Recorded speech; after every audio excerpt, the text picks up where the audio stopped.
Hello friends, अभी तक आपने क्लास 9 में कोऑर्डिनेट सिस्टम के बारे में पढ़ा होगा। कोऑर्डिनेट सिस्टम क्या कहता है कि एक एक्स एक्सिस होती है जिसको हम हॉरिजॉन्टल एक्सिस कहते हैं, जिसमें हम पॉजिटिव और नेगेटिव इंटीजर्स को प्लॉट करते हैं, और एक वाई एक्सिस होती है जिसमें हम वर्टिकली पॉजिटिव और नेगेटिव इंटीजर्स को प्लॉट करते हैं। सपोज मैंने एक कोऑर्डिनेट प्लॉट किया 2,3 और मैंने ये प्लॉट किया -1, -3। हमने अभी तक सिर्फ इनकी प्लॉटिंग सीखी है, लेकिन अब हम एक स्टेप आगे जाते हैं। मेरे को पता करना है कि इस -1, -3 और 2,3 के बीच में कितना डिस्टेंस है। फॉर एग्जांपल मैं खड़ी हूँ पॉइंट ए पे जिसका कोऑर्डिनेट वैल्यू है 2,3 और मेरा एक फ्रेंड खड़ा है पॉइंट बी पे जिसकी कोऑर्डिनेट वैल्यू है -1,3। तो मुझे कितना डिस्टेंस ट्रैवल करना पड़ेगा यहाँ से यहाँ तक पहुँचने के लिए? उसके लिए हमें एक नया कंसेप्ट समझना पड़ेगा जिसको हम बोलते हैं डिस्टेंस फार्मूला। डिस्टेंस फार्मूला पहले हम डिराइव करेंगे, फिर उसका एक एग्जाम्पल करेंगे। ये आपकी एक वाई एक्सिस है, ये आपकी एक्स एक्सिस है।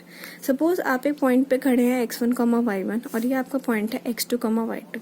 तो ये डिस्टेंस कितना हो गया? 0 से x1 है तो डिस्टेंस कितना हो गया? x1। यहाँ ये 0 पॉइंट से ओरिजिन से ये डिस्टेंस कितना हो गया? x2। सिमिलरली ओरिजिन से ये डिस्टेंस कितना हो गया? y1। 0, y1 कोऑर्डिनेट है तो डिस्टेंस कितना हो गया? y1 यूनिट्स, और ये डिस्टेंस कितना हो गया? y2 units. तो y2 और y1 के बीच का जो डिफरेंस हुआ वो कितना हुआ? y2 minus y1। और x2 और x1 के बीच में जो डिफरेंस हुआ वो कितना हुआ? x2 minus x1। तो ये जो हमारे यहाँ डिस्टेंस है AC की वैल्यू कितनी आई? x2 minus x1। और जो CB डिस्टेंस है उसकी वैल्यू कितनी आई? y2 minus y1। अब मुझे निकालना है कि x1 y1 और x2 y2 के बीच में कितना डिफरेंस है, क्योंकि अब आप देख सकते हैं ये क्या फॉर्म कर रहा है, एक राइट एंगल ट्राइंगल। तो हमारे को निकालना है डिस्टेंस AB। तो AB स्क्वायर किसके बराबर हो जाएगा? पाइथागोरस थ्योरम लगाएंगे, AC square plus CB square. AC square plus CB square. तो ये डिस्टेंस AC कितना है हमारा? y2 माइनस y1 और CB कितना है? x2 minus x1।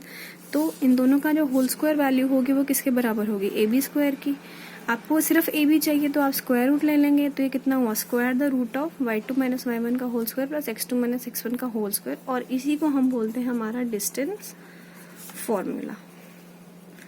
चलिए एक एग्जाम्पल करते हैं।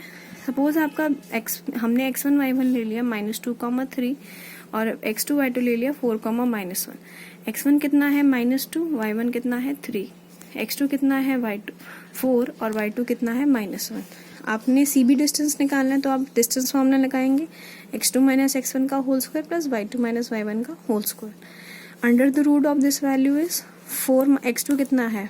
4 माइनस ऑफ -2 क्योंकि x1 बाद में है, और y2 कितना है? -1, और y1 कितनी वैल्यू है आपकी? -3। तो -1 -3 का होल स्क्वायर। तो ये कितना आया आपका? 4 माइनस -2 इज +6 एंड -1 -3 इज -4। 6 का स्क्वायर -4 का स्क्वायर 36 + 16 कितना आया आपका आंसर? 52। तो आपकी वैल्यू कितनी आई? √52 यूनिट्स। तो मतलब इन दो ऑर्डिनेट्स के बीच में कितना डिस्टेंस है? √52 यूनिट्स का। Thank you.